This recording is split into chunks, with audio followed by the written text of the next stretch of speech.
স্বাগত। সমসাময়িক বিষয় নিয়ে নিয়মিত আয়োজন এখন প্রকাশে, সঙ্গে আছে আমি তোফায়েল আহমদ। বুধবার রাতে সচিবালয়ে ভয়াবহ অগ্নিকাণ্ডে পুড়ে গেছে 5টি মন্ত্রণালয়ের অনেক গুরুত্বপূর্ণ নথি। রাষ্ট্রের অত্যন্ত গুরুত্বপূর্ণ এই স্থাপনায় এমন অগ্নিকাণ্ডে হতবাক হয়েছেন অনেকে। নাশকতার আশঙ্কাও করেছেন উপদেষ্টা, রাজনীতিবিদ সহ সাধারণ মানুষ। সত্যি কি পরিকল্পিতভাবে ঘটানো হয়েছে এই অগ্নিকাণ্ড? এ নিয়ে আলোচনার জন্য আজ স্টুডিওতে আছেন সাবেক সচিব AFM সোলায়মান চৌধুরী এবং অগ্নি ও দুর্যোগ ঝুঁকি ব্যবস্থাপনা বিশেষজ্ঞ অবসরপ্রাপ্ত ব্রিগেডিয়ার জেনারেল আলী আহমেদ খান।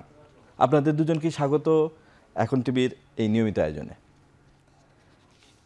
শুরু করব আলী আহমেদ খান, আপনাকে দিয়েই। আপনি একসময় ফায়ার সার্ভিস এবং সিভিল ডিফেন্স অধিদপ্তরের মহাপরিচালকের দায়িত্ব পালন করেছেন। আপনার কর্মজীবনের একটি বড় অংশ এই অগ্নি নিরাপত্তা, অগ্নি ঝুঁকি এগুলো নিয়ে আপনি কাজ করেছেন। সচিবালয়ের যে অগ্নিকাণ্ডের ঘটনা ঘটলো, আমরা ছবিতে দেখেছি 7 নম্বর বিল্ডিংয়ের 2টি আলাদা আলাদা জায়গায় আগুন লেগেছে, মাঝখানে বেশ দূরত্ব। ছবির এই দৃশ্য অনেকের মনেই সন্দেহের উদ্রেক করেছে। আপনার কি মনে হয় এভাবে 2টি জায়গায় একসাথে একই সময় আগুন লাগার ঘটনাটি স্বাভাবিক? হ্যাঁ, ধন্যবাদ এখন টিভিকে আমাকে আমন্ত্রণ করার জন্য। একটা ভেরি আমাদের ইম্পর্টেন্ট একটা কনসার্ন। সচিবালয় আমরা জানি আমাদের প্রশাসনিক ক্ষেত্রে একটা গুরুত্বপূর্ণ আমাদের স্থাপনা, যেখানে জাতীয় পর্যায়ে সকল রকম ডিসিশন মেকিং করা হয় আসলে। এবং সচিবালয় একটা KPI পূর্ব এখানে, এবং এই KPIয়ের জন্য কিন্তু আমাদের একটা পলিসি আছে, মানে KPI পলিসি আছে 2013-তে। আমার সাথে আমার কাছে আছে, নিয়ে আসছি আমি। KPI পলিসিতে বলা আছে কিন্তু একটা KPIয়ের জন্য কিন্তু একটা অগ্নি নিরাপত্তাকে ইনশিওর করতে হবে আসলে। সেই অনুযায়ী কিন্তু আমাদের অ্যাটলিস্ট ব্যবস্থাপনা নেওয়া হয় এখানে। এবং সেখানে কিন্তু আমরা দেখেছি যে প্রতিটা ক্ষেত্রেই একটা স্টেজে কিন্তু আমাদের এখানে সিকিউরিটি আছে, সেফটি আছে, মিলেই কিন্তু আমাদের কাজ করতে হয়। আমি আপনার প্রশ্নের তো যাওয়ার আগেই বলতে যাচ্ছি, কারণ হলো এখন যেটা নাশকতা বা কী হয়েছে সেটা পরের কথা আসলে, কিন্তু যে কোনো আপৎকালীন সময় জন্য রেসপন্স করা যায় সেই প্রিপেয়ারনেসের দরকার আছে আসলে, সেটাই প্রয়োজন আসলে। কারণ যেহেতু আমাদের সচিবালয়ে এর আগেও 2-1টা ঘটনা ঘটেছে আসলে, ছোটো হয়তো বড় কিছু হয় না, কিন্তু আজকে এই ঘটনাটাও কিন্তু একটা আমাদের জন্য একটা বড় একটা উদ্বেগ আসলে। কারণ আমরা কিন্তু এমনই ভালনারেবল অবস্থায় আছে আমাদের এই মুহূর্তে। আমি বলবো অবশ্যই যে এটার যে ব্যবস্থাই হোক না কেন, আমি বলবো নিরাপত্তা এবং সুরক্ষার দিক থেকে এটা আমি বলবো আপাতত কিন্তু অনেক অব্যবস্থাপনা রয়েছে, যার জন্য কিন্তু আমাদের একটা বড় দুর্ঘটনা হলো। এখানে কিন্তু অগ্নিকাণ্ড 2টা ব্যবস্থা আছে। একটা হলো passive fire fighting, active fire fighting. Active fire fighting এমনভাবে করা হয় যেন ওখানে আমাদের আগুন লাগলে কিন্তু স্মোক অ্যালার্ম দিবে, তারপরে এখানে আমাদের অ্যালার্ম দেওয়ার পরে স্মোকে যখন জানাবে গার্ড জানতে হবে, গার্ড আবার ফায়ার সার্ভিস জানাবে, সেভাবে কিন্তু হবে। কিন্তু এখানে কিন্তু অনেক কালক্ষেপণ হয়ে গেছে আসলে। প্রায় বিশেষ করে বলবো যে এখানে মোর দেন 1.5 আওয়ার মতো কিন্তু সময় চলে গেছে, তারপরে তো জানতে পারছে আগুনের লেলিয়ান শিখে দেখেছে, তারপরে তো বলতে পারছে। এবং সেখানেও কিন্তু একটা বড় করিডোরে আগুনটা লেগেছে বড়, আমি যা জানতে পারলাম আমি ওদের কথা বলে এবং ফায়ার সার্ভিসের সাথে ইন্টারাকশন করে, যে তারা কিন্তু করিডোরের আগুনটা, তারপরে আশেপাশে এই যে অফিস বন্ধ ছিল, সেখানে অফিসের দরজাগুলো পুরো ভিতরে আগুনটা চলে গেছে আসলে। এবং সেখানেও 2 রকম জিনিস রয়েছে, আগুনটা খুব দ্রুত ছড়িয়ে গিয়েছে আসলে এখানে। এবং তারপরেও কিন্তু আগুনকে ফাইট করার জন্য যে ফায়ার সার্ভিস, সিভিল ডিফেন্সের যে বহুতল যে গাড়িগুলো আছে, সেই গাড়িগুলো কিন্তু অ্যাক্সেস করতে পারে নাই, TTL, এই 2 TTL যেটাকে বলা হয়। সুতরাং এখানে একটা বড় ব্যর্থ বা যেটা একটা আমাদের যেটা অবস্ট্রাগল হয়েছে, যার জন্য মনে করি যে পুরো কোনো পরিকল্পনা ছিল না, অথবা তাদের ঠিকমতো মহড়াও ছিল না, অথবা যারা এই সমস্ত দায়িত্ব রয়েছে, যার বিশেষ করে এখানে আমাদের বলবো স্বরাষ্ট্র মন্ত্রণালয় হিমসেলফ বলবো, সেখানেও কিন্তু একটা মনে করি তাদের একটা কোঅর্ডিনেশনের বড় অভাব রয়েছে। কারণ ফায়ার সার্ভিস, সিভিল ডিফেন্স যদি সাথে সাথে জানতে পারতো, ডেফিনেটলি তারা কিন্তু আগে ভিতরে ঢুকে ফাইট করতে পারতো। কলাস্ট্রাল গেটগুলো বন্ধ ছিল। আমার জানা মতে যেহেতু এখানে একটা এটা KPI, এটা কিন্তু সবসময় গোয়েন্দা নজরদারিতে রাখা হয়। এবং এটা নাশকতা কিনা সেটা হয়তো গোয়েন্দা নজর তারা ভালো বলতে পারবে। আমি যেহেতু অগ্নি নিয়ে কাজ করি, আমি চাইতে যে কোনো আগুন যদি নাশকতা হয়ে থাকে এবং সাবোটাজ যদি হয়, সেখানেও কিন্তু ফায়ার সার্ভিস, সিভিল ডিফেন্সকে অথবা তাদের কিন্তু প্রচুর থাকতে হবে যেন ফায়ার ফাইট করা যায়, সেই পরিপ্রেক্ষিতে আমি বলবো আর কি। ধন্যবাদ আলী আহমদ খান। জনাব সুলাইমান চৌধুরী, আপনি সচিবালয়ে মানে কাজ করেছেন দীর্ঘদিন, ওই স্থাপনায় আপনার যাওয়া আসা আছে। সচিবালয়ের মতো গুরুত্বপূর্ণ স্থাপনায় যেই অগ্নিকাণ্ডের ঘটনা আমরা দেখলাম, আগের দিন মানে যেদিন ঘটেছে তার আগের দিন বড়দিনের ছুটি ছিল, অফিস শেষ হয়েছে তারও আগের দিন বিকেল 5টায় বা বিকেল সন্ধ্যায়, তারপর সবাই চলে গিয়েছে। তারপর বলা চলে নিশ্চুপ বা নীরবই ছিল এলাকা। এমন একটা অবস্থায় পুরো দিন বন্ধ ছিল, তারপর মধ্যরাতে এ ধরনের ঘটনা আপনার কাছে কি অন্য কোনো ইঙ্গিত দেয়?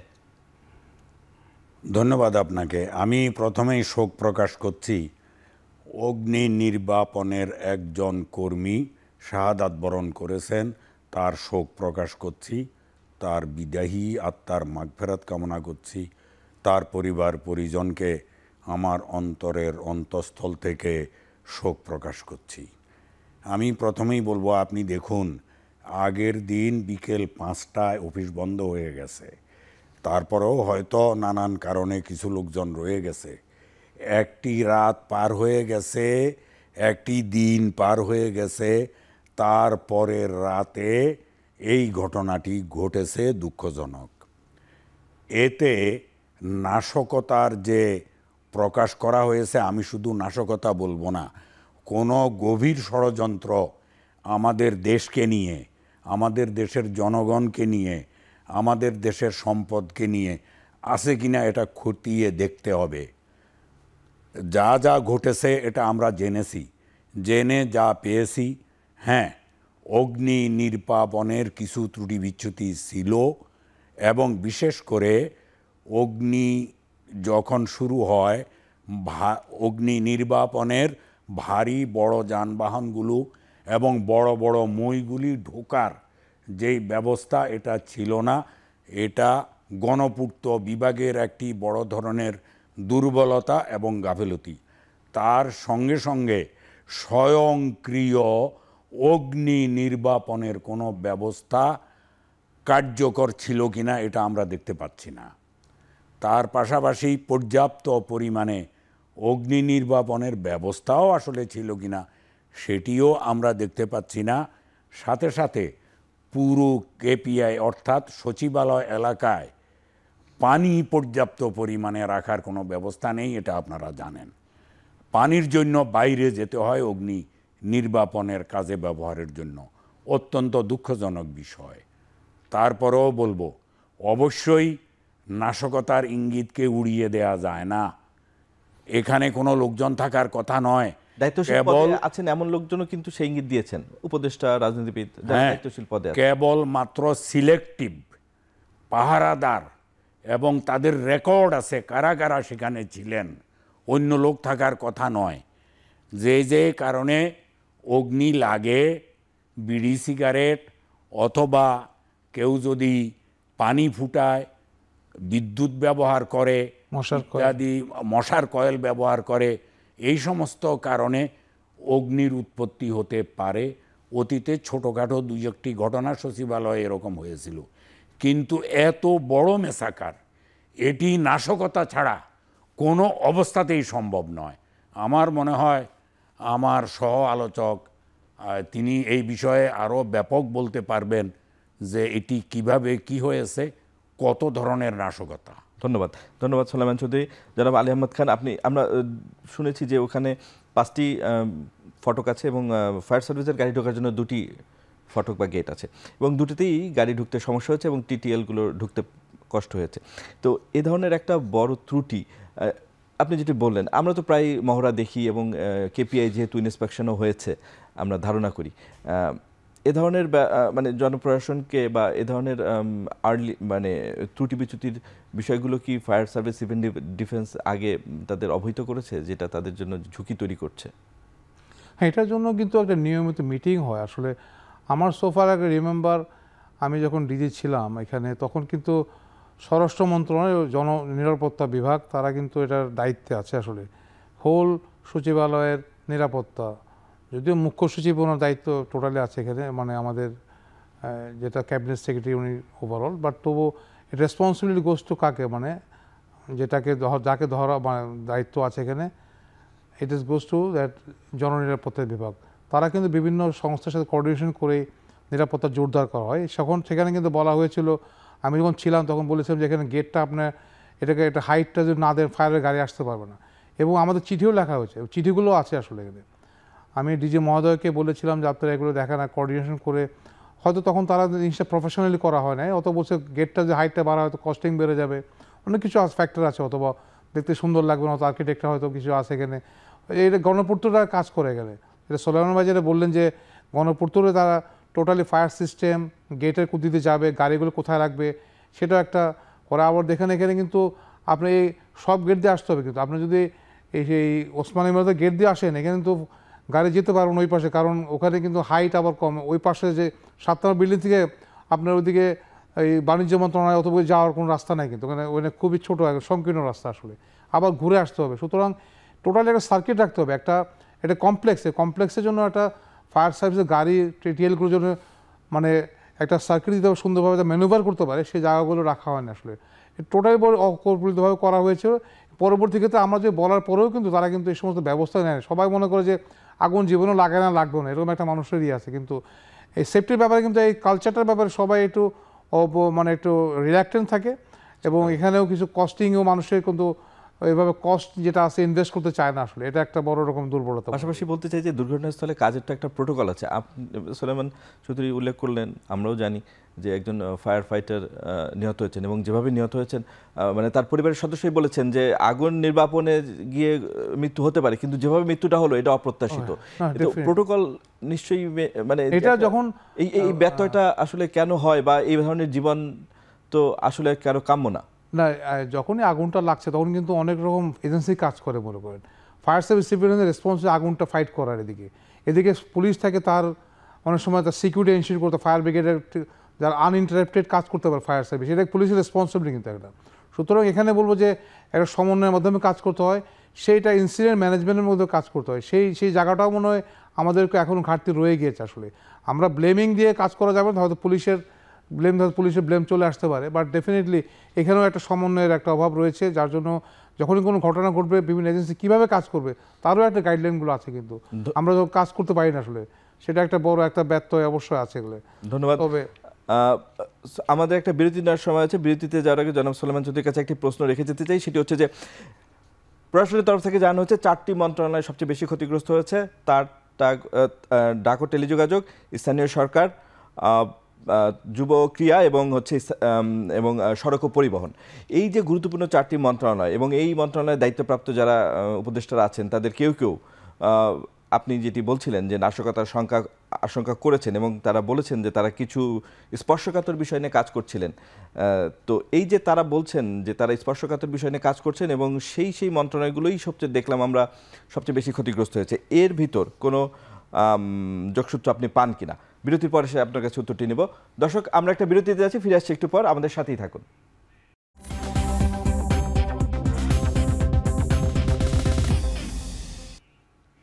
বিরতির পর আবারও ফিরে এলাম এখন প্রকাশের আজকের আলোচনায়। জনাব সোলাইমান চৌধুরী, বিরতিতে যাওয়ার আগে আপনার কাছে একটি প্রশ্ন রেখেছিলাম, উত্তরটি জানতে চাই। জি, আপনাকে আবারও ধন্যবাদ জানাচ্ছি।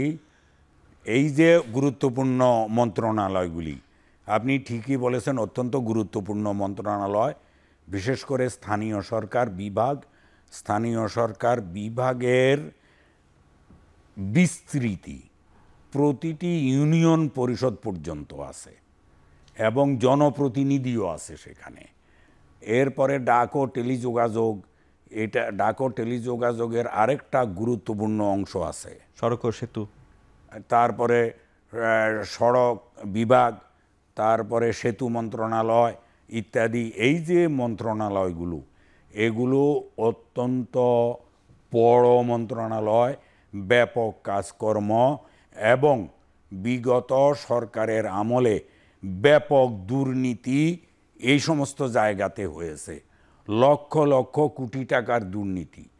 আর এই সম্মানিত উপদেষ্টা মণ্ডলী এই দুর্নীতিগুলি কারা করেছে, এগুলি প্রতিরোধ করা যায় কিভাবে, ভবিষ্যতে যাতে আর দুর্নীতি না হয় সেটা কিভাবে বন্ধ করা যায়, এই কাজগুলি তারা মনোযোগ দিয়ে করছিলেন। এবং তারা বেশ কিছু পেপার উদ্ধারও করেছেন, আরও উদ্ধারের অপেক্ষায় ছিল, বেশ কিছু পেপার প্রয়োজনীয় ব্যবস্থা গ্রহণের জন্য তৈরিও করেছিলেন, ঠিক এই মন্ত্রণালয়গুলিতেই এই নাশকতাটি হয়েছে। এটা পরিষ্কার একটি নাশকতা এবং এটি পরিকল্পিত একটি নাশকতা। পরিকল্পিত নাশকতা ছাড়া এইভাবে একেবারে অফিস বন্ধ হয়ে যাওয়ার এত ঘন্টা পরে আগুন লাগা, এত বিস্তৃতি ঘটানো এবং দীর্ঘক্ষণ পর্যন্ত ফায়ার ব্রিগেডকে খবর না দেয়া, এটা কল্পনা করা যায় না। জনাব সুলাইমান চৌধুরী, আপনাকে আরেকটা বিষয় জানতে চাই যে আমাদের সরকারি নথি সংরক্ষণের পদ্ধতিটি আসলে কেমন? এখন কথা হচ্ছে যে উপদেষ্টা বলেছেন যে ম্যানুয়ালি কাজ হয় স্থানীয় সরকার মন্ত্রণালয়ে, অতএব অনেক পড়ে যাওয়া নথি উদ্ধার করা সম্ভব নয়। তো আপনার কাছে জানতে চাই, আপনি যেহেতু সরকারি অফিসে দীর্ঘদিন দায়িত্ব পালন করেছেন এবং সর্বোচ্চ পদে থেকেছেন, এই যে সরকারি গুপ্ত নথিগুলো, এগুলো কি শুধুই ম্যানুয়ালি সংরক্ষণ করা হয় না ডিজিটালি বা মাইক্রোফিল্মে সংরক্ষণ করা হয়? এগুলো আগে তো ম্যানুয়ালি করা হতো পুরোটাই, বর্তমানে ডিজিটালি এবং কম্পিউটারাইজড করা, সফটওয়্যার করা, এগুলোর কার্যক্রম কিন্তু শুরু হয়েছে। কিন্তু ম্যানুয়ালি সংরক্ষণের একটা প্রবণতা এবং কার্যক্রম এটা এখনও শেষ হয়ে যায়নি, যার কারণে বেশিরভাগ কাজ ম্যানুয়ালি হয়। ডিজিটাল বাংলাদেশের জন্য আমরা অনেক খরচ করেছি, কিন্তু এটা করতে আরও সময় লাগবে। এবং আপনি ডিজিটালি করলেও নাশকতা থেকে কিভাবে রক্ষা পাবেন সেই চিন্তাটা আগেভাগে করে প্রয়োজনীয় ব্যবস্থাও করে রাখা লাগবে। ধন্যবাদ। জনাব আলী আহমেদ খান, আর্লি ওয়ার্নিং সিস্টেমের কথা আপনি বলছিলেন। আর্লি ওয়ার্নিং সিস্টেম কি শুধু ইনফরমেশন দেওয়া? আমরা যেমন দেখি যে আর্লি ওয়ার্নিং সিস্টেমে স্বয়ংক্রিয়ভাবে কোনো ব্যবস্থা রাখার সুযোগ বা উন্নত বিশ্বে আছে কিনা, যে আমার ফায়ার ফাইটার আসার আগে সেখানে তাৎক্ষণিকভাবে অগ্নি নির্বাপনের জন্য স্বয়ংক্রিয় কোনো ব্যবস্থা কাজ করবে, এরকম কোনো ব্যবস্থা আছে কিনা? অবশ্যই আছে এখানে। এখন কিন্তু মডার্ন টেকনোলজিতে আছে ফায়ার ফাইটিং সিস্টেম যেগুলো আছে। আমরা যেটা করি স্মোক ডিটেক্টরের মাধ্যমে কোনো স্মোক বুঝে আগুন লাগার প্রয়োজন, স্মোক হলেই কিন্তু, এবং স্মোক অ্যানালাইজারও আছে, এর মাধ্যমে কিন্তু আপনি বুঝতে পারেন এখানে আগুন লেগেছে, এবং আগুন স্মোক ডিটেক্টর আপনাকে অ্যালার্ম দিবে আসলে এখানে। এবং অ্যালার্ম যেটা কন্ট্রোল প্যানেল বক্সে, যেখানে অবজারভেশন টোটালি 24/7 লোক থাকে, সেখানে অ্যালার্ম দিবে আসলে। এখন অনেক মডার্ন ব্যবস্থা, কিন্তু এই বিল্ডিংগুলো এগুলোকে যেহেতু কেপিআই, এগুলোকে অবশ্যই এখানে এই যেটা ফায়ার ফাইটিং সিস্টেমের আওতায় কিছু জায়গায় করা হয়েছে অনলি হাইড্রোজেন সিস্টেম। বাট আমার মনে হয় না স্মোক ডিটেক্টর লাগানো হয়েছে আসলে। কারণ আপনার এই স্মোক ডিটেক্টরগুলো কিন্তু একটা যদি লাগানো থাকতে পারতো তাহলে কিন্তু এত বড় ডিজাস্টার হয় না আসলে।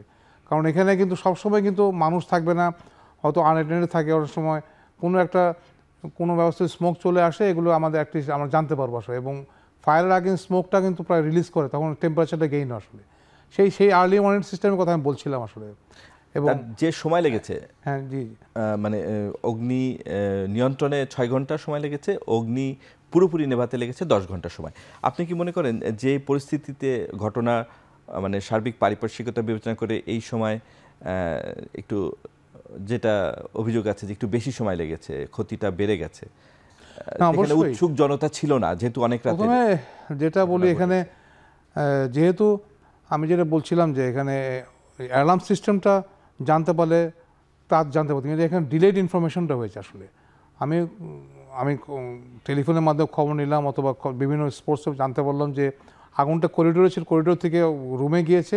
বাই দিস টাইম আগুনটা অনেক ডেভেলপ হয়ে গেছে। আগুনে কিন্তু কতগুলো স্টেজ থাকে, ইনিশিয়াল স্টেজ, দেন ডেভেলপ স্টেজ, দেন আস্তে আস্তে ডিকেইং স্টেজ থাকে আসলে। আগুনটা যখন ফায়ার সার্ভিস, সিভিল ডিফেন্সে খবর দেওয়া হয়েছে, by this time develop stage চলে গেছে আসলে। এবং স্মোকের অনেকক্ষণ, প্রায় 1 থেকে 1.5 ঘন্টা আগে মনে করেন আগুনটা লেগে তারপর স্মোক হয়েছে।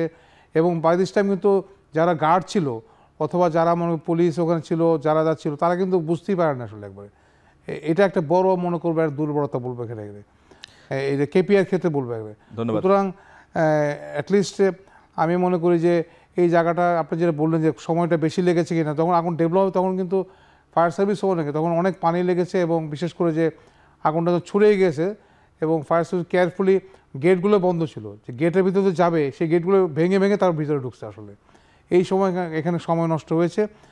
অবভিয়াসলি এটাকে নিয়মিত মহড়ার মাধ্যমে এবং রেসপন্সটা যদি আরও বাড়ানো যেতে পারতো, হয়তো এখানে আরও কম সময় লাগতে পারতো। এটা আমার ক্ষেত্রে অবশ্যই এটা সময়টা বেশি লেগেছে। ধন্যবাদ। সুলাইমান চৌধুরী, আপনার কাছে জানতে চাই যে এই অন্তর্বর্তী সরকার তারা কিছু সুনির্দিষ্ট লক্ষ্য নিয়ে কাজ করছে, তো তদন্ত কমিটিও গঠিত হয়েছে। তো তদন্ত কমিটি আমাদের দেশে প্রায়ই হয় বিভিন্ন ঘটনার ক্ষেত্রে। কিছু তদন্ত কমিটি প্রকাশ হয়, বেশিরভাগ তদন্ত কমিটির প্রতিবেদন প্রকাশ হয় না। আপনি প্রশাসনের শীর্ষ পর্যায়ে কাজ করার অভিজ্ঞতাকে জানাবেন কেন তদন্ত কমিটির রিপোর্টগুলো প্রকাশ হয় না? মানে অব্যবস্থাপনাগুলো জনসমক্ষে প্রকাশ হয়ে যাবে সেই ভয়ে? আর এবার যেহেতু পরিবর্তিত পরিস্থিতি, নতুন প্রেক্ষাপট, এবার কি আমরা ভিন্ন কিছু দেখব? আপনার কি মনে হয়? আপনি তো আমার এবং সরকারের আঁতে ঘা দিয়েছেন, আপনাকে ধন্যবাদ জানাচ্ছি, মোবারকবাদ জানাচ্ছি। মূলত তদন্ত কমিটির রিপোর্ট প্রকাশ হবে কি হবে না এইটা নির্ভর করে সরকারের সদিচ্ছার উপরে। সরকারের সদিচ্ছা না থাকলে বিভিন্নভাবে বাধার সৃষ্টি করে, প্রতিবন্ধকতার সৃষ্টি করে তদন্ত কাজকে এগিয়ে যেতেই দেয়া হয় না। এই যে ঘটনা আগুন নেভানোর, স্বরাষ্ট্র মন্ত্রণালয় তো দায়ী এড়াতে পারবে না। স্বরাষ্ট্র মন্ত্রণালয় তো অন্যান্য মন্ত্রণালয়কে বাধ্য করবে অত্যাধুনিক ফায়ার এক্সটিংগুইশার এবং অটো এক্সটিংগুইশার ব্যবস্থা করার। করিডোরে আগুন লাগার তো কোনো কারণই ছিল না। করিডোরে নিশ্চয়ই যে কার্পেটগুলি বেছানো হয়েছে, সেই কার্পেটগুলিতে কোনো ত্রুটি বিচ্যুতি আছে কি না, এইগুলি আগুনে কত তাড়াতাড়ি জ্বলে এটাও তো যাচাই করতে হবে। তারপরে রুমের দরজাগুলি, রুমের ভিতরে অতিরিক্ত সাজসজ্জার জন্য খরচ করা হয়েছে সাজসজ্জার জন্য অতিরিক্ত অর্থ ব্যয় করে আমার এখন বিল্ডিংই নাই। আমি সবচাইতে গুরুত্বপূর্ণ কথা বলবো, সচিবালয়ের গেটগুলি সরু, বড় গাড়ি ঢুকতে পারে না, ফায়ার ব্রিগেডের উঁচু গাড়িগুলি ঢুকতে পারে না। এটা কোনো সভ্য দেশে কল্পনা করা যায় না। গেট কম, কেবল দক্ষিণ দিকে। ভবন কিন্তু একের পর এক বাড়ছে, নতুন অনেকগুলো বহুতল ভবন হয়েছে ভিতরে। ডেফিনেটলি অনেক অর্থ মন্ত্রণালয়ে নতুন ভবন হয়েছে, আরও হচ্ছে প্রয়োজনে, কিন্তু সেই তুলনায় গেট নেই। পূর্ব দিকে দুটো গেট করা হয়েছে, সেই দুটো গেট অকেজো এজন্য যে ওই দুটো গেট দিয়ে গাড়ি ঢুকতে উপরে গাড়ির ছাদ লেগে যায়, গাড়ি আর ভিতরে ঢুকতে পারে না। তো আপনি এই গেট করলেন কেন? আর গেট যে করলেন ওই ছাদ আপনি রিমুভ করছেন না কেন? একই অবস্থা দক্ষিণ দিকের গেটেরও। দক্ষিণ দিকের গেট দিয়ে ঢুকতেই প্রথমে আপনি বাধার মুখে পড়ছেন, এরপরেই আপনি ওই যে 7 নম্বর বিল্ডিং, 7 নম্বর বিল্ডিংয়ের দোতলার ছাদ, এই ছাদের নিচ দিয়ে আপনি পার হচ্ছেন, তো সেখানে ফায়ার ব্রিগেডের গাড়ি আটকে যায়। এই ধরনের পাগলামি, এগুলি পর্যালোচনা কেন করলো না স্বরাষ্ট্র মন্ত্রণালয়? কেন ব্যবস্থা নিল না? এটা কি মগের মুল্লুক? এই ঝুঁকিপূর্ণ জায়গায় কিন্তু একের পর এক নতুন বিনিয়োগ হচ্ছে। বিনিয়োগ বলতে নতুন নতুন অবকাঠামো তৈরি করছে সরকার, জি, বহুতল ভবন তৈরি করছে। তো সেটাও তো আসলে এখন বন্ধ করে দেওয়া উচিত, যেহেতু আগেই ত্রুটি না সারিয়ে, আগে ত্রুটি সারাতে হবে, তারপর নতুন ভবন নির্মাণের প্রশ্ন আসে। নতুন ভবন আপনি নির্মাণ করতে থাকুন, নির্মাণ করতে বছরের অধিক 2-3 বছর সময় লাগে, কিন্তু আপনি তাড়াতাড়ি গেটগুলি, অর্থাৎ ফায়ার ব্রিগেডের গাড়ি যাতে ঢুকতে পারে সেই ব্যবস্থা করুন। পূর্ব দিকের গেটগুলো চালু করুন, পশ্চিম দিকের একটা গেট আছে বন্ধ করে রেখেছেন, সেটা চালু করুন।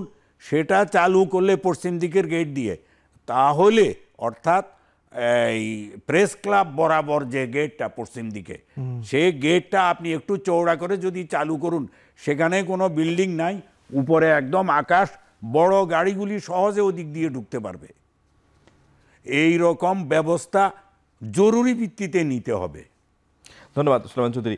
নিম্নমানের বৈদ্যুতিক সরঞ্জাম ব্যবহার করাই অগ্নিকাণ্ডের সবচেয়ে বড় কারণ বলে আমরা জানি। তো যখন তদন্ত কমিটি কাজ আগাবে, নিশ্চয়ই এইসব যেসব ধারণা, যেসব তথ্য আমাদের আছে, এগুলো নিয়েই আগাবে। কিন্তু এরপরও কিছু সাসপিশিয়াস ইস্যু দেখা যায়। যেমন আমরা জেনেছি যে ঘটনাস্থলে মৃত কুকুরের দেহ পাওয়া গেছে, এরকম একটা জায়গায় কিভাবে এটা পাওয়া গেল, এরকম অনেক তথ্য আছে যেগুলো অসংলগ্ন। তো এ ধরনের ঘটনা রোধে আপনার সাজেশন কি?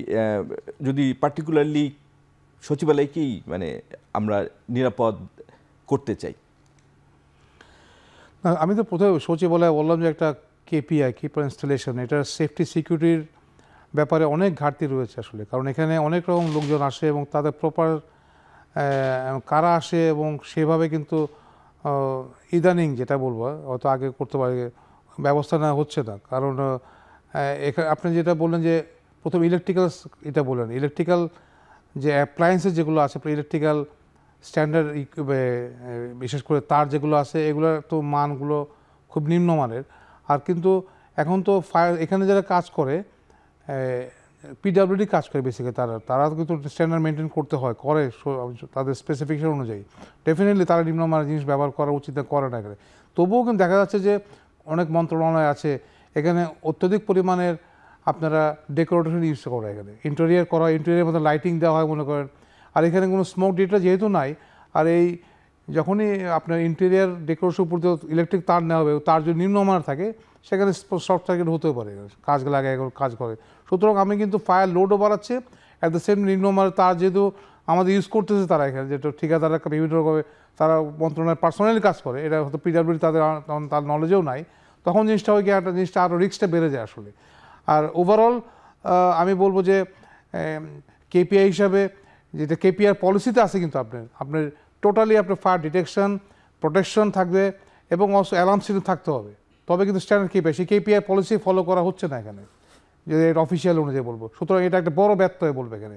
সাথে সাথে বলবো যে এখানে পিডাব্লিউডি আছে এবং স্বরাষ্ট্র মন্ত্রক, তাদেরকে যে সমন্বয়ের একটা বড় ঘাটতি রয়েছে। ফায়ার সার্ভিস গাড়ির কোথাও দিয়ে ম্যানুভারিং কোনো জায়গা নেই এখানে, এবং টোটাল হাইড্রেন্স সিস্টেমটাও একটা অভাব রয়েছে এখানে, কারণ পানির স্বল্পতা, বড় পানির আধার নেই। কিন্তু এখানে বড় হাউস করতে পারে এখানে, যেটা আছে আন্ডারগ্রাউন্ড রিজার্ভার, সেই রিজার্ভারের সাথে একটা পাম্প থাকবে, সেটা থাকতে পারে। এখানে যেটা হয় অনেক সময় পিডাব্লিউডি যারা পাম্প অপারেটর হয়তো পাম্প রুমে চাবি নিয়ে বাসায় চলে গেছে আসলে। এইরকম একটা বড় একটা মনে করেন যে সমন্বয়ের একটা অভাব রয়েছে, যার জন্য বলবো যে টোটাল যে সেফটি সিকিউরিটির ব্যাপারে যেটা সুরক্ষা বলেন আর নিরাপত্তা বলেন, এই দুই জায়গায় কিন্তু আমি বলি একটা বড় ব্যর্থ, একটা বড় দুর্বলতা রয়ে গেছে আমি মনে করি। ধন্যবাদ। আমাদের আরো একটা বিরতি নেওয়ার সময় আছে, বিরতির পরে আমরা আরো আলোচনা করবো। দর্শক, আমরা একটা বিরতিতে যাচ্ছি, ফিরে আসছি একটু পরে।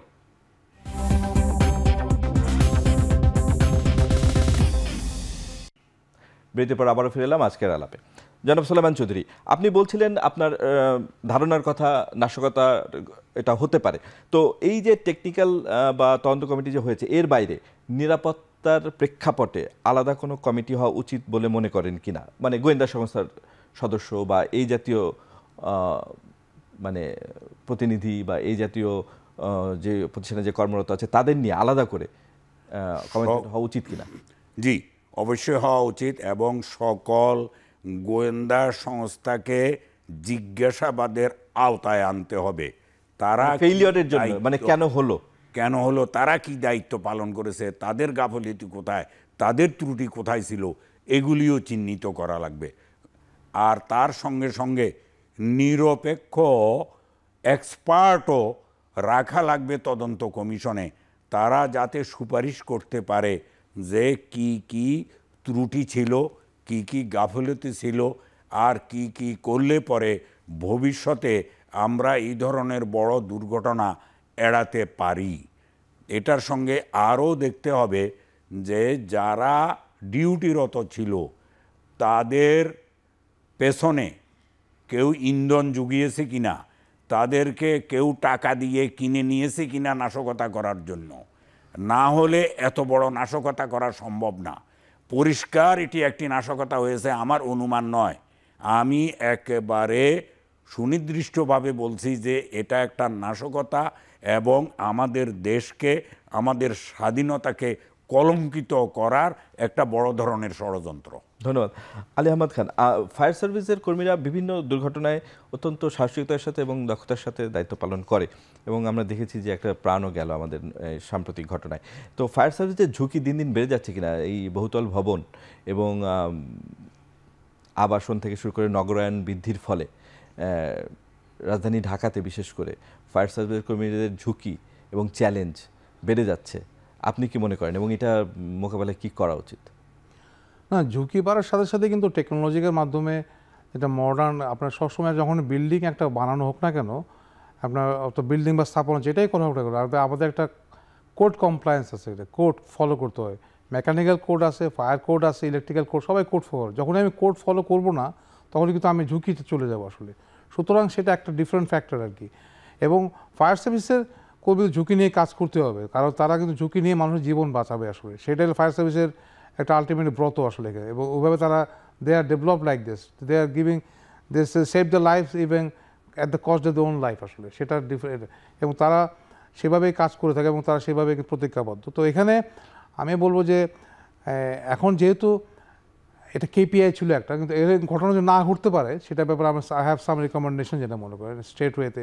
কারণ আমাদের যে সমস্ত জায়গাগুলো হতে এখন অনেক কিন্তু গ্যাপ হচ্ছে, ইমিডিয়েটলি আমাদের কিছু অ্যাসেসমেন্ট করতে হবে, রিস্ক অ্যাসেসমেন্ট যেটাকে বলা হয় আমরা, যে বিল্ডিং যে আমাদের স্থাপনে কী কী ব্যর্থ হয়, এটা কিন্তু ইন্টেলিজেন্স অ্যাসেসমেন্ট হতে পারে। এবং রিস্ক অ্যাসেসমেন্ট করে আমাদের রেমিডিয়েশন প্ল্যান নিতে হবে, কী আপৎকালীন ব্যবস্থা নিতে হবে আসলে, যে আমরা কতটুকু প্রস্তুতি রয়েছে আসলে। এবং আসলে কিন্তু আমরা যদি কোনো আমরা বলতে পারলাম এখানে সোলভাবে বলছে নাশকতা আমি উড়িয়ে দিচ্ছি, হতে পারে, কিন্তু নাশকতা হলেও যেন আমরা উই ক্যান ট্যাকল দিতে পারি আসলে, একবার সেটাই দেখতে হবে আসলে, না হতে পারে যেন। এবং সেভাবে ফায়ার সার্ভিস সিভিল ডিফেন্স কতটুকু প্রস্তুত আছে, এবং অবশ্যই ফায়ার সার্ভিস সিভিল ডিফেন্সের সক্ষমতা আরও বাড়াতে হবে, কোনো সন্দেহ না এখানে। এবং তার জন্য কিছু স্থাপনা করতে হবে এখানে এখানে এখানে ফায়ারের একটা ছোটো স্টেশন রাখতে হবে, মডার্ন স্টেশন, তার সাথে একটা কন্ট্রোল রুম রাখতে হবে, এবং পুরো কমপ্লেক্সকে একটা সার্কিটের আন্ডারে নিয়ে আসতে হবে আসলে। হাইড্রেন সিস্টেম থাকবে, তবে ফায়ার সার্ভিস যেহেতু একটা সচিবালয় একটা গুরুত্বপূর্ণ স্থাপনা, এবং এখানে নিয়মিত মহড়ার মাধ্যমে এবং কোন কোন ঘাটতি যেগুলো আছে পিডাব্লিউর সাথে সমন্বয়ে কারা কাজ করবে, একটা ডেডিকেটেড ফায়ার ফাইটিং টিম থাকবে আসলে। এবং নিয়মিত যদি আমরা ফায়ার অডিট এবং ইলেকট্রিক্যাল আপনি যেটা বলি ইলেকট্রিক্যাল তার যেগুলো রেগুলার আমি ইন্সপেকশন রাখতে হবে, যে এটা periodical fire inspection electrical inspection যদি করতে পারি, তবে কিন্তু আমাদের ঝুঁকির মাত্রা কমে আসবে বলে মনে করি আর কি। আমি একটু উল্লেখ করতে চাই যে বেলি রোডে যেই হোটেলে অগ্নিকাণ্ডের ঘটনা ঘটেছিল, এর পর এই ঝুঁকিপূর্ণ ভবন এবং রুফটপে যেই একই বিল্ডিংয়ে অনেক রেস্টুরেন্ট, রুফটপে রেস্টুরেন্ট, এগুলোর বিরুদ্ধে অভিযান শুরু হলো। কয়েকটা অভিযান হলো, তারপর থেমে গেল, আবার ওই রেস্টুরেন্টগুলো আবার তাদের আবারও তারা তালা দিয়ে দেওয়া হয়েছিল, পরে আবারও তারা অপারেশনে এসছে, আবার যে অবস্থা ছিল আবার আগের অবস্থায় চলে গেছে। এখন এই যে আপনি বলছেন যে যেই সুপারিশগুলো দিলেন, এর বাইরে এই যে অবৈধ স্থাপনা বা রং ডুইং যে কাজগুলো হয়েছে, এগুলো বন্ধ করতে যে এক্সিকিউশন প্ল্যান, সেখানে কি কোনো স্টেক আছে ফায়ার সার্ভিস সিভিল ডিফেন্সের? না শুধু ফায়ার সার্ভিস সিভিল ডিফেন্স শুধু আগুন লাগলেই শুধু আগুন নেভাবে, আর এই যে অনিয়মগুলো আছে এগুলো বন্ধ করার ক্ষেত্রে ফায়ার দুইটা কি শুধু প্রশাসনই করবে, না সেখানে ফায়ার সার্ভিস সিভিল ডিফেন্সের স্টেক থাকা দরকার? না, আপনি বললে অবশ্যই এখানে দু রকম আছে, একটা ফায়ার সার্ভিস এনফোর্সমেন্ট একটা আছে ফায়ার সার্ভিসের, মানে এটা আমাদের দু রকম ভাবে, একটা ফায়ার ফাইটিং একটা আছে, আর ফায়ার প্রিভেনশন উইং যেটা আছে। প্রিভেনশন উইং যেটা আছে, যেখানে এনফোর্সমেন্টটা, সেখানে ফায়ার সার্ভিস সিভিল সক্ষমতার এখনও ঘাটতি রয়েছে বলে করি, কারণ ফায়ার সার্ভিস সিভিল ম্যাজিস্ট্রেট নাই এখানে, এবং তাদের রুলস যেগুলো আছে এনফোর্সমেন্ট করার তার ক্যাপাসিটিটা নাই আসলে এখানে, যার জন্য প্যারান্টি করতে হবে, অনেক সময় হয়তো তাদেরকে ডিজি ইচ্ছা করে ডিজি বন্ধ করে দিতে হবে, সেই অথরিটি তাকে দেওয়া হয় না, অথবা করছে না, অথবা বিভিন্ন রকম প্রেশারে থাকে করা হয় না আসলে। সুতরাং আপনি যদি অন্য যে কোনো দেশে জানতে কেন ফায়ার সার্ভিস সিভিল সার্টিফিকেট ছাড়া এবং ডিজি ফায়ার সার্ভিস বন্ধ করে দিতে পারে, তাদের অফিসারদের এত পাওয়ার দেওয়া যায়, এম্পাওয়ার করা হয়। সুতরাং এখানে আমাদের যেটা কালচার, সেফটি কালচারের ব্যাপারে আসলে আমরা সবসময় রিল্যাক্টেন্ট থাকি, এবং আমাদের দেশে যেটা হচ্ছে থাকে কম্প্রোমাইজের ঘটনাও, কম্প্রোমাইজ তো অবশ্যই আছে, সেরকম সন্দেহ নাই। এখন এখানে কিন্তু বিজনেস করে তো উইন উইন সিচুয়েশনে কাজ করার সময় আর কি। সুতরাং আমাদেরকে এখন এখানে রেগুলার বেসিসে আমরা যদি এখানে একটা ইন্সপেকশন এবং আমাদের এনফোর্সমেন্টটা বাড়ানো হতে পারে, এবং যারা কাজ করে টোটালি তারা যদি যারা যে কোনো বিল্ডিং হোক স্থাপনা হোক মিনিমাম সেফটি যদি মেনটেন করে, তাহলে তাকে তো আপনি যদি উইং এর কথা বলতেন, একটা উইং এর প্রশংসা মানুষ সবসময় করছে যারা অগ্নি নির্বাপন করছে, কিন্তু আপনি যেটা বলছেন যে রেগুলেশনের দায়িত্ব যাদের, তাদের কিন্তু আমরা দেখি না যে মানুষ তাদের জন্য এত প্রেইজওয়ার্দি কথাবার্তা বলছে যতটা বলছে ফায়ার ফাইটারদের জন্য। না, যেটা হলো সেই জন্য প্রিভেনশন কাজগুলো যেটা টোটালি একটা কোড ফলো করে বিল্ডিং বানানো, তারপরে ইন্সপেকশন করা, এবং আপনি কোড মানছেন কি না, সেখানে আমরা যেটা অটোমেটিক বিল্ডিংটা ফায়ার সার্ভিস আসার আগেই আপনি বিল্ডিংটা এমনভাবে ডিজাইন করবেন যেন এটা ওন ফায়ার ফাইট করতে হবে, হাইরাইজ বিল্ডিং হোক, ইন্ডাস্ট্রি হোক, অথবা যে হসপিটাল হোক, এটা তাদের স্বয়ংক্রিয় ব্যবস্থায় কাজ করবে আসলে। সুতরাং প্রথম 10টা মিনিট কিন্তু আপনাকে ফাইট করতে হবে, অত half an hour, then fire service come. সেই ফাইট করার জন্য আপনাকে কিছু কমপ্লায়েন্স ফলো করতে হবে, টোটাল ফায়ার একটা alarm system, detection system, suppression system কাজ করবে, then fire service will jump in আসলে। তো সেই ব্যাপারটাগুলোকে আমি মনে করেন আরও proper implementation of fire code দরকার আছে, এবং ফায়ার কোড বিল্ডিং কোডের মধ্যে অনেক রকম ডিফারেন্সগুলো আছে, সেগুলোকে মিনিমাইজ করতে হবে আসলে। সুতরাং আমাদেরকে RAJUK, fire service, civil defence, city কর্পোরেশনের মাধ্যমে সমন্বয় বাড়িয়ে কাজ করতে হবে, তবে কিন্তু আমরা হয়তো একটা সেফ সিটি পাবো, একটা মানুষের জীবন নিরাপদ করতে পারবো। জনাব সোলাইমান চৌধুরী, একই প্রশ্ন আপনার কাছে রাখতে চাই যে এই যে আমরা দেখি যে একটা অগ্নিকাণ্ডের পরে জোরে সোরে অভিযান চলে, কথাবার্তা হয়, কিন্তু তারপরে আবার যে অবস্থা সেই, তো প্রশাসন কেন শুধুমাত্র এই যে ইনসিডেন্ট বা অ্যাক্সিডেন্ট হওয়ার পরে সক্রিয় থাকে, তারপর আর এটা এক্সিকিউশন হয় না? শুধু তো ফায়ার সার্ভিস সিভিল ডিফেন্সেরই কাজ না, জননিরাপত্তার বিষয়গুলো দেখার যে দায়িত্বপ্রাপ্ত প্রতিষ্ঠানগুলো আছে তারাও আসলে কম্প্রোমাইজ করে যাচ্ছে। এই কম্প্রোমাইজের কারণে প্রাণ যাচ্ছে। প্রশাসনের তরফ থেকেও তো নিশ্চয়ই কিছু করার আছে। জি, আপনাকে ধন্যবাদ জানাচ্ছি, আপনি উল্লেখ করেছেন। আমরা যা দেখি কোনো অঘটন ঘটলে পরে যে কাজগুলি কিছুদিন করা হয় পরে আর করা হয় না, এটাকে আমরা বলি আই ওয়াশ। মানুষের দৃষ্টি ক্রমান্বয়ে আস্তে আস্তে অন্যদিকে সরে যায়, এরপরে আর এই দিকে মানুষের নজর থাকে না এবং কোনো কার্যক্রম গ্রহণ করা হয় না। আমি ধন্যবাদ জানাচ্ছি আমার সহ আলোচক ফায়ার সার্ভিসের প্রাক্তন ডিজি মহোদয়কে। তিনি তলায় হাত দিয়েছেন, গোড়ায় হাত দিয়েছেন। তার প্রতিষ্ঠানেরই পর্যাপ্ত পরিমাণ জনবল নাই। তার যে ফায়ার ল বা যে রেগুলেশনগুলো আছে এগুলো সারা দেশে কার্যকর করার মতো জনবল এবং যন্ত্রপাতি ইকুইপমেন্ট এগুলির কিন্তু প্রচণ্ড অভাব। এগুলোর বাজেট ঠিকমতো পাওয়া যায় না, এই জনবল পাওয়া যায় না, তাদের বেতন ভাতা দেওয়া যায় না, তাদেরকে বসার জায়গা দেওয়া যায় না। তাহলে আপনি কাজ পাবেন কিভাবে? এটা একদিক। আরেক দিক হলো একটা বিরাট গ্যাপ আছে পিডব্লিউডি এবং ওনাদের মধ্যে, ফায়ার সার্ভিসের মধ্যে। তা হলো যে তাদের কোডের যে গ্যাপ, এটা নিরসন করা, এটা 1-2 বৈঠকে বড় জোর 1 সপ্তাহের কাজ। এটা হয়ে যেতে পারে, নিরসন হয়ে সমান হতে হবে, কিন্তু কেউ মনোযোগ দেয় না। না দেওয়ার কারণে বিপত্তি আরও বেশি ঘটে। এই রকম আরও অনেক বিষয় আছে আমরা নজর দেই না বলে এবং সুবিধা প্রকারান্তরে আদায় করি বলে। আপনি যেটা বলছেন এই যে কিছুদিন এই ওই হোটেল বন্ধ করে দিলাম, এই বন্ধ করে দিলাম, এই বন্ধ করে দিলাম, এই গাড়িতে কালো গ্লাস লাগানো শুরু করে দিলাম, কিছুদিন পর কালো গ্লাস খোলা শুরু করে দিলাম। এইগুলি করে এর পরবর্তী সময়ে দেখা যায় যে এখান থেকে তথাকথিত উপরি ইনকামের একটা ব্যবস্থা, অত্যন্ত দুর্ভাগ্যজনক আমরা জাতি হিসেবে, উপরি আয়ের একটা ব্যবস্থা গোপনে আমি করতে শুরু করলাম এই কিছুদিন ধমক টমক দিয়ে। এগুলি বন্ধ হওয়া উচিত, এইগুলির জন্য রেগুলেশন হওয়া উচিত এবং কঠোর শাস্তির ব্যবস্থা করা উচিত। যারা আমলা আছেন তাদের উদ্দেশ্যও বলছি, আপনারা সঠিকভাবে দায়িত্ব পালন করুন, যথাযথ দায়িত্ব পালন করুন, মনোযোগ দিয়ে দায়িত্ব পালন করুন, এই দেশের মানুষের দেশের কল্যাণের জন্য দায়িত্ব পালন করুন। ধন্যবাদ সোলাইমান চৌধুরী। আমাদের সময় শেষ হয়ে আসছে। আমি আলী আহমদ খানের কাছে জানতে চাই যে আমরা ইতিমধ্যেই যে অনিয়মগুলো করেছি এগুলো তো সংশোধন না করলে আমরা তো ঝুঁকিমুক্ত হব না। এই সংশোধনের জায়গায় আমি আবারও আপনার আগেও যে প্রশ্ন করেছিলাম, সোলাইমান চৌধুরীকেও একই প্রশ্ন করলাম, এই অনিয়মগুলো সংশোধন কিভাবে সম্ভব? এই অনিয়মগুলো তো সংশোধন না করে ইকুইপড হলেও লাভ নাই, জনবল বাড়িয়েও লাভ নাই। এই অনিয়মগুলো সংশোধন করতে বারবার যে আমরা বাধাগ্রস্ত ফিরে আসছি, কোন শক্তির কারণে এই কাজটা করতে পারছি না, বা কি করলে আমরা এই কাজটা করতে পারবো? পাবলিক সেফটিটা কামস ফার্স্ট, মানুষের লাইফ সেফটিটা। আসলে আমাদের দেশে তো উন্নয়ন হচ্ছে আসলে, উন্নত থেকে যাচ্ছি আমরা, তখন কিন্তু মানুষের লাইফ সেফটিটা অনেক ইম্পর্টেন্ট চলে আসে। আমাদের দেশে মানুষের জীবনে কোনো মূল্য নেই আসলে, কিন্তু বিদেশে কিন্তু তার জীবনে অনেক মূল্য বেশি। আসলে মানুষের সেফটিটা খুব বেশি করে দেখা হয়, শুধু সেফটি কালচারটা ইন্ট্রোডিউস করতে হবে। আর তার জন্য কিন্তু আমাদের সুরক্ষা মন্ত্রণালয় রয়েছে, জননিরাপত্তা, তাদের মন্ত্রণালয়ে কিন্তু অ্যাক্টিভ রোল আছে এখানে। কারণ মন্ত্রণালয় যদি ইনঅ্যাক্টিভ থাকে তাহলে কিন্তু কিছু হবে না আসলে, কারণ মন্ত্রণালয়ের আন্ডারে কিন্তু বিভিন্ন ডিপার্টমেন্টের কাজ করে। সুতরাং জবাবদিহিতা আওতায় নিয়ে আসতে হবে এখানে।